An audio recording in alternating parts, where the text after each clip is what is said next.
এই বড় প্রাণীগুলোর যন্ত্রণায় জঙ্গলে একটা কাজও করতে পারছি না আমি। তার উপর কোনো খাবারও পাওয়া যাচ্ছে না আজকাল। তাই আমি একটা বুদ্ধি বের করেছি। আমি বরং আমার বাসার সামনে যে জমিটা পড়ে আছে সেই জমিতে কোনো ফসল চাষ করব। কিন্তু আমি কি ফসল চাষ করব?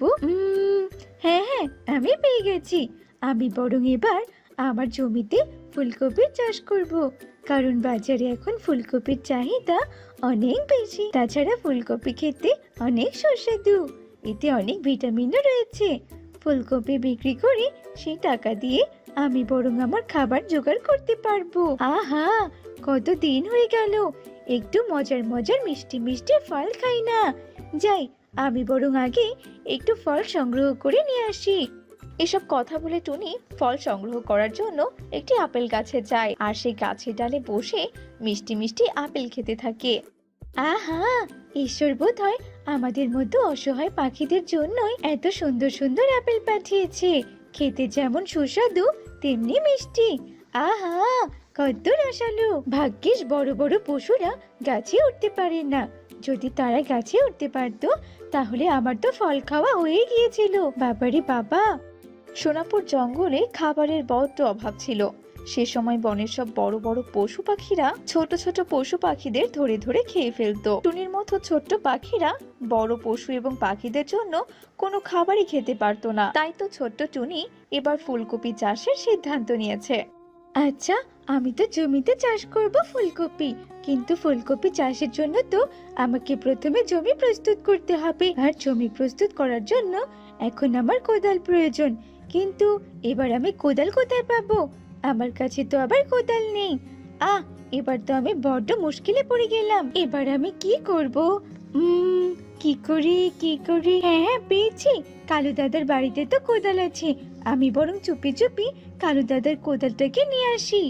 এসব কথা বলে টুনি রাতের অন্ধকারে কালুর বাড়িতে যায় আর গিয়েই দেখে বাহিরে কালুর কোদালটা পড়ে আছে। টুনি কাউকে কোনো কিছু না বলে সেই কোদালটা নিজের বাড়িতে নিয়ে আসে। পরদিন সকালবেলা টুনি যায় কবুতরের দোকানে আর কবুতরের দোকান থেকে ফুলকপির বীজ নিয়ে টুনি আবারও তার জমিতে চলে আসে আর এসেই জমিতে কোদাল চালাতে থাকে। বাবা, আমি তো অনেক সুন্দর করে চাষ করার জন্য জমি প্রস্তুত করতে পারি। এবার বরং ফুলকপির বীজগুলো আমি রোপণ করে দিই। এসব কথা বলে টুনি জমিতে ফুলকপির বীজ বোনা শুরু করে দেয়। বেশ কিছুক্ষণ পর যাক বাবা, আমার তো বীজ রোপণ করা শেষ। এবার আমাকে কিছুদিন অপেক্ষা করতে হবে। তারপর বীজগুলো থেকে চারা গাছ বের হবে। তারপর চারা গাছ বড় বড় হলে তাতে বড় বড় ফুলকপি হবে, আর তারপর সেগুলো আমি বাজারে বিক্রি করে দেব। টুনি এসব কথা বলতে থাকে আর এইদিকে কাকলি সকালবেলা ঘুম থেকে উঠে দেখে তাদের কোদালটা বাইরে নেই। ওগো ওগো, তুমি জলদি বাইরে বেরিয়ে এসো। এই দেখো, আমাদের কোদালটা বাইরে নেই। এবার আমরা জমি চাষ করব কি করে? ভেবেছিলাম এবার আমি আমাদের জমিতে একটু ফুলকপি চাষ করব। কে যেন আমাদের কোদালটা চুরি করে নিয়ে গেছে। এবার আমি তবে কি করে ফুলকপি চাষ করব বলো তো? আরে আরে, সত্যিই তো, আমাদের কোদালটা আবার কোথায় গেল? কে করলো এই কাজ? হ্যাঁ, কে চুরি করে নিয়ে গেল? কার এত বড় সাহস এই কালুর বাড়ি থেকে কোদাল চুরি করে নিয়ে যায়? তবে গিন্নি, তুমি কোনো চিন্তা করো না, যে এই কাজ করেছে তাকে আমি একদম ছাড়বো না। তুমি বরং বাসাতেই থাকো, আমি কোদালটা খুঁজে নিয়ে আসছি। এইসব কথা বলে কালু তার কোদালটি খোঁজার উদ্দেশ্যে জঙ্গলে বেরিয়ে পড়লো। হায় হায় রে, ওই কোদালটাই তো আমার একমাত্র সম্বল। কোদাল ছাড়া আমি জমি বা কি করে চাষ করব? আর জমি চাষ করতে না পারলে আমি কি করে আমার সংসার চালাবো? কিছুই তো বুঝতে পারছি না বাপু। যে করেই হোক ওই কোদালটা আমাকে খুঁজে বের করতেই হবে। এভাবে কেটে যায় বেশ কিছুদিন আর টুনির জমিতে অনেক ভালো ফুলকপি হয়। টুনি সেই ফুলকপি বিক্রি করে অনেক সুখে শান্তিতে দিন কাটাচ্ছিল। তার অনেক টাকাও হয়েছিল। সে রোজ রোজ সে ফুলকপি বিক্রি করা টাকা দিয়ে মাছ মাংস কিনে এনে খেত। একদিন জঙ্গলে এক নাগিনের মেয়ে বলে, মা, ও মা, রোজ রোজ মাংস খেতে খেতে আমার মুখটা একদম পুচে গেছে। আমার আর একদম কিছু ভালো লাগছে না। আমার না খুব ফুলকপি খেতে ইচ্ছে করছে মা। ও মা, তুমি আমাকে ফুলকপি এনে দাও না। আচ্ছা আচ্ছা মা, আমি দেখছি কোথায় ফুলকপি পাওয়া যায়। যদি বনে কোথাও ফুলকপি পাই তবে আমি তোর জন্য নিয়ে আসবো, চিন্তা করিস না।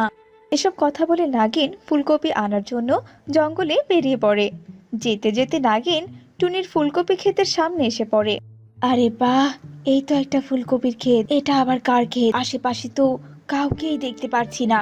এরপর নাগিন আশেপাশে তাকিয়ে দেখে টুনির বাসা, আর সেখানে টুনি বসে মিষ্টি মিষ্টি ফল খাচ্ছিল। তখনই নাগিন টুনির বাড়ির সামনে যায় আর বলে, এই টুনি, এটা কার ক্ষেত? আর তুই এখানে বসে বসে মিষ্টি মিষ্টি ফলই বা খাচ্ছিস কেন? তুই কি এই ফুলকপি ক্ষেতের পাহারাদার? না না, আমি পাহারাদার হব কেন? এটা যে আমারই ফুলকপি ক্ষেত, বুঝতে পেরেছো? ও, এটা তোমার ক্ষেত বুঝি? আমি বুঝতে পারিনি। তা বলছি, আমাকে কটা ফুলকপি দাও তো। কি বলছো কি? এমনি এমনিতে তো আমি তোমাকে ফুলকপি দেব না, তার বিনিময়ে তোমাকে আমায় কিছু দিতে হবে। আচ্ছা আচ্ছা, ঠিক আছে, বল বল তুই কি চাস? তুমি বরং আমার ক্ষেতের যে কোনো একটা ফুলকপিকে অনেক বড় আকার করে দিয়ে যাও। আসলে আমার অনেক দিনের শখ ছিল আমি পৃথিবীর সবচেয়ে বড় ফুলকপি খাবো। আর এই ইচ্ছের জন্যই তো আমি ফুলকপি চাষ করেছি। তাছাড়া বাজারে তো ফুলকপির চাহিদা অনেক বেশি। আমি বরং তোমার দেওয়া সে বড় ফুলকপিটা খেয়ে আমার দিন কাটাতে পারবো, আর ছোট ছোট ফুলকপিগুলো আমি বাজারে বিক্রি করে দেবো। আচ্ছা আচ্ছা, ঠিক আছে। তবে আমি তোর জন্য তাই করছি, তুই কোনো চিন্তা করিস না। এসব কথা বলে নাগিন টুনির জমির একটা ফুলকপি জাদু করে অনেক বড় করে দেয়। এরপর নাগিন তার মেয়ের জন্য টুনির ফুলকপি ক্ষেত থেকে বেশ কিছু ফুলকপি নিয়ে নিজের মেয়ের কাছে চলে যায়। এইদিকে টুনির বড় ফুলকপির কথা পুরো বনে ছড়িয়ে পড়ে। এসব কথা শুনে কালু বলতে থাকে, আচ্ছা গিন্নি, ওই টুনি ফুলকপি চাষ করেছে, কিন্তু ওর তো ফুলকপি চাষ করবার মতো কোনো কোদাল ছিল না। তাহলে ও জমি কি করে প্রস্তুত করলো? আমার মনে হয়েছে কি জানো, ওই টুনি নিশ্চয়ই আমাদের কোদালটা চুরি করে নিয়ে গেছে। হ্যাঁ গো হ্যাঁ, তুমি একদম ঠিক কথা বলেছো। চলো তো আমরা একবার ওর বাড়িতে গিয়ে দেখে আসি। এরপর কালু আর কাকলি টুনির বাড়িতে যায় আর গিয়ে দেখে সত্যি সত্যি সে বড় ফুলকপিটার পাশেই কালুদের কোদালটা রাখা। তখন তারা ভীষণ রেগে যায়। এই টুনি, এই তুই কিনা বড় ফুলকপির উপরে বসে আছিস আর বসে বসে ফুলকপি খাচ্ছিস, এদিকে যে আমার কোদালটা তুই চুরি করেছিস, সেটা কি তোর হুঁশ আছে? হ্যাঁ, আসলে কালু দাদা, আমার অনেক ভুল হয়ে গেছে গো। তুমি দয়া করে আমাকে ক্ষমা করে দাও। এমন ভুল আমার আর কোনোদিনও হবে না। আসলে এই কোদালটা তোমাকে বলে আনা উচিত ছিল। ক্ষমা করে দাও। চুরি করে এখন ক্ষমা চাইছিস? তা তো হবে না। তোর জন্য এবার আমিও ফুলকপি চাষ করতে পারিনি, বুঝতে পেরেছিস তো? আমার কত লস হয়ে গেল তোর জন্য, বুঝেছিস? এবার দে দে, তুই আমার ক্ষতিপূরণ দে। আচ্ছা আচ্ছা, ঠিক আছে কালু দাদা, আমার জন্য যেহেতু তোমার ক্ষতি হয়েছে, তাই তোমার ক্ষতিপূরণ আমি দেব। আগে তুমি তোমার এই কোদালটা ধরো। এরপর টুনি সে বড় ফুলকপি থেকে উড়ে তার বাসায় যায় আর বাসা থেকে বেশ কিছু টাকা নিয়ে এসে কালুর হাতে দেয়। আর এসব দেখে তো কালু কাকুলি ভীষণ খুশি হয়ে যায়। যাক, তুই যেহেতু আমার ক্ষতিপূরণ দিয়ে দিয়েছিস, তাই এবারের মতো তোকে আমি ক্ষমা করে দিলাম। তবে হ্যাঁ টুনি, পরবর্তীতে কোনো জিনিস তোর প্রয়োজন হলে আমার কাছ থেকে বলে নিয়ে আসবি। এভাবে চুরি করে নিয়ে এলে কিন্তু মোড়ল মশাইয়ের কাছে আমি নালিশ করব, এই বলে দিলাম। সে না হয় হয়েছে গো, কিন্তু ওই টুনি যে একলা একলা ফুলকপি খাচ্ছে। আমারও যে ফুলকপি খেতে খুব ইচ্ছে করছে গো। ও গো, তুমি টুনিকে বলো না আমাদেরকে একটু ফুলকপি দিতে। আরে আরে কাকুলি দিদি, এতে আমাকে বলার কি আছে? দেখছো না এত বড় একটা ফুলকপি? তোমরা বরং এই ফুলকপির উপরে উঠে বসো আর বসে বসে ফুলকপি খেতে থাকো। এই ফুলকপি খেতে খেতে আমার যে পুরো 2 মাস লেগে যাবে। আমি একা খেতে পারবো না, তোমরাও খাও এখান থেকে। টুনির এমন কথা শুনে কালু আর কাকুলি ভীষণ খুশি হয়ে যায়। তারাও খুশি হয়ে সে বড় ফুলকপির উপর উঠে বসে আর তিনজন মিলে ফুলকপি খেতে থাকে।